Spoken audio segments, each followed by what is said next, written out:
Hey y'all, welcome back to the channel. My name is Beartics, and today I'm your coach for the Texan Clearbodies in season number 3 of the Premier Pokemon Confederation, and this is our week number 3 match against Kyle and his Vancouver Beartics. Kyle is Luke's brother, so I cannot lose this, but let's hope I didn't. But like I said, this is the match between me and Kyle. The team builder went up a couple hours ago. I encourage you to check that team builder out to find out what I bought, why I bought it, and so on and so forth, just so you have an idea of why I picked the moves I picked and the Pokemon that I picked. So yeah, with all that being said, like I said, Kyle is Luke's brother. Luke is a friend of ours. Luke is also the coach of the Wichita Beartics, which the Texan Clearbodies will face later in the season. So that's a thing. But yeah, Kyle is Luke's brother and we are friends. So yeah, this is just a friendly little game, but this is our week 3 match. So with all that being said, I think it's time that we jump right on in to the match itself. We are now at team preview, and everyone and their mother wants to watch. Josh, Silver, Wyatt, and Joey all wanted to watch. So we had, oh lord. So looking at team preview, he bought Slurpuff, probably a Choice Scarfed Infernape. That Slurpuff is probably Belly Drum, Life Orb Mamoswine, potentially Assault Vest Goodra, leftovers Tapu Fini, and leftovers Stealth Rock's Utility, Mesprit. Not Mesprit, Uxie, I would think. So I started off with Jolteon, but our team consists of our Jolteon, our Mega Alakazam in base form because of how this thing is set up. We are in base form, but we will Mega Evolve. I have Scrafty, I have Volcanion, I have Sceptile, and we have our Z Captain, Hydreigon, holding the Steelium Z, I think? Yeah, holding the Steelium Z. So, I start off with Jolteon, I believe. I'm going to break the fourth wall before we start though. It has been a clean 2 weeks since I recorded this, or since I played this. So if my commentary is off at all, that's probably why. We'll be back on track in a couple weeks, but from here forward, after this game, my matches will be commentated shortly after playing them so that there's not this big a gap between commentary and playtime. But the update video that went up earlier this week I encourage you to check out because that explains why there was a week gap in commentary. So with all that being said, I believe I lead off with Jolteon here, as he leads off with his Uxie, or does he lead off with his Goodra? Let's find out. He leads off his Tapu Fini. I led off with Jolteon. I lead off with Jolteon only because momentum, and the only thing that stops me from momentum is the Mamoswine, which, based on team composition, is an offensive Mamoswine, so he could have led with it, but he didn't. So he's immediately forced out into the Mamoswine, and I'm going to catch him on that and click off a Hidden Power. I believe this is Hidden Power Fighting, but I don't know off the top of my head. I think it is Hidden Power Fighting, just based on the fact that it did over 50% to Mamoswine. So I'm thinking this is Hidden Power Fighting.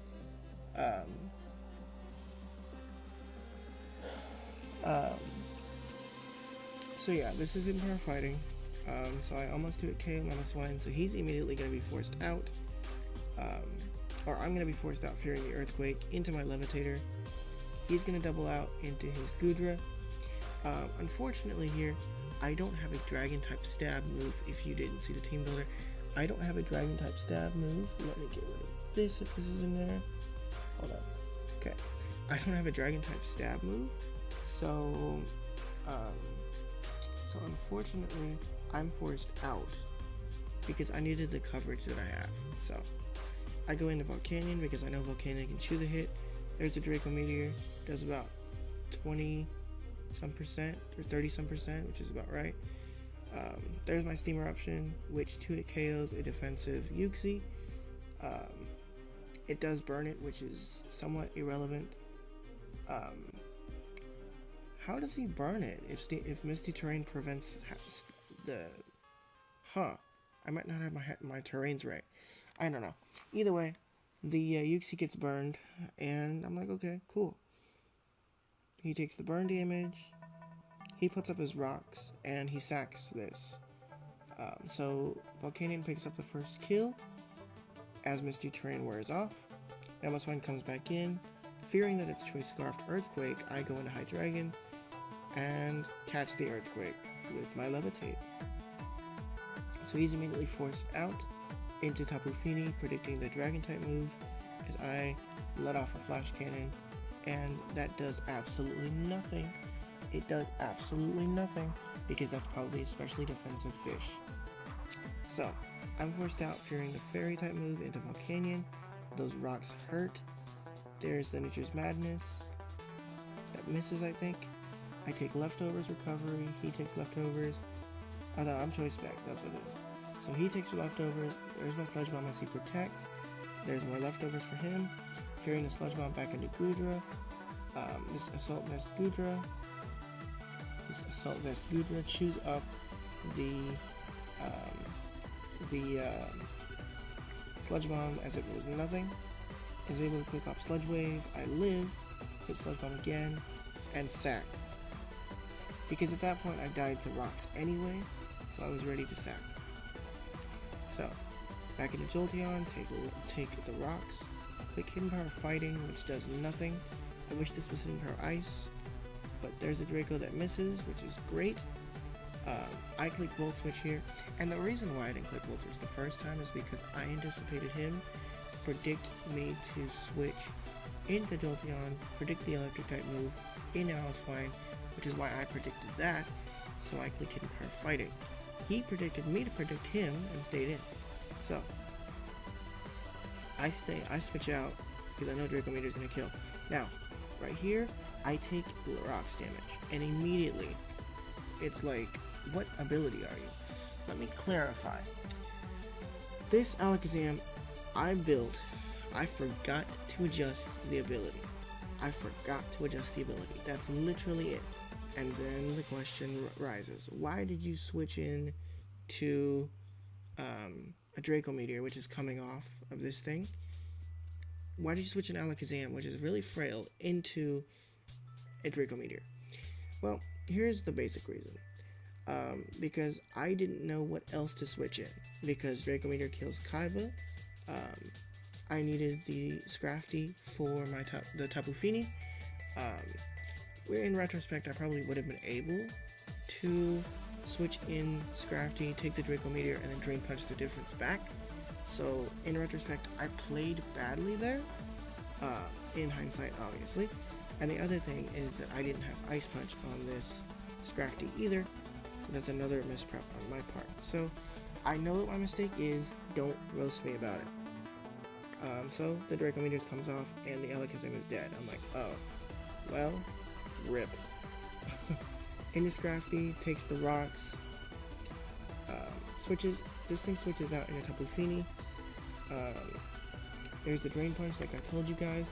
I could have been aggressive there, and I could have made a play and Dragon Danced in front of him, because I do have Dragon Dance on the set. I could have Dragon Danced in front of him, because I have the Roselli Berry on this set. I have the Roselli Berry, and I wish I did, but I didn't. So, misfortunes are misfortunes. So I'm going to Dragon Dance in front of this thing, as he's going to fire off a Nature's Madness, which is fine by me. And now, because I am safe, I'm going to Dragon Dance again. Scald's going to come off. He cannot burn me, so we're good. But I can't risk Dragon Dancing again, so I am going to make the aggressive play and click my Poison Jab off. And because that's a Fat Fish is going to live and click off a Scald and kill me off. So this is already not looking good. Interceptile to pop the Leaf Storm. This thing is sacked. My Unburden is popped. I'm now faster than the entire team, barring Choice Scarfs, into Goodra. Now, one thing to note is that the only thing that this entire set cannot touch is this Goodra. So I clicked Focus Blast because I figured he was Sap Super. So I clicked Focus Blast. There's the Draco Meteor that desecrates my life. So Sceptile dies. Inner Jolteon takes more rocks damage. Clicks Hidden Power Fighting, predicting the Mamoswine to switch in again. There's the Draco Meteor. Jolteon is dead. Kaiba's gonna come in and take rocks damage. And then he's gonna take a Draco Meteor to the face, firing off Dark Pulse to kill off this Goodra, which is fantabulous. Here's the Ice Shard for Mamoswine, leaving me at 11. There's the Earth Power, killing the Mamoswine, leaving this differential to be a 2-0 loss, because he's going to click Mach Punch and call it game. Actually, he actually clicked Close Combat, which means he was a Choice Scarfed variant or just max speed. Either way, Kyle's able to pick up the game 2-0. Unfortunate for me, I was the one who lost to Kyle. But I'm not the only one who lost to Kyle, so that's a good thing. But yeah, so the Texan Clearbodies fall to 2-1 with a overall +4 differential. Next week we take on Fugio and the Trash Talking Trubbish. That match will be up next week, or later on this week actually. I'll have everything uploaded up to week 4, I think. I think I decided to go through week 4 for this week, and then week 5 and 6 next week. I don't know, we'll see. But next week we take on Fugio and the Trash Talking Trubbish, so I encourage you to look out for that once it arrives.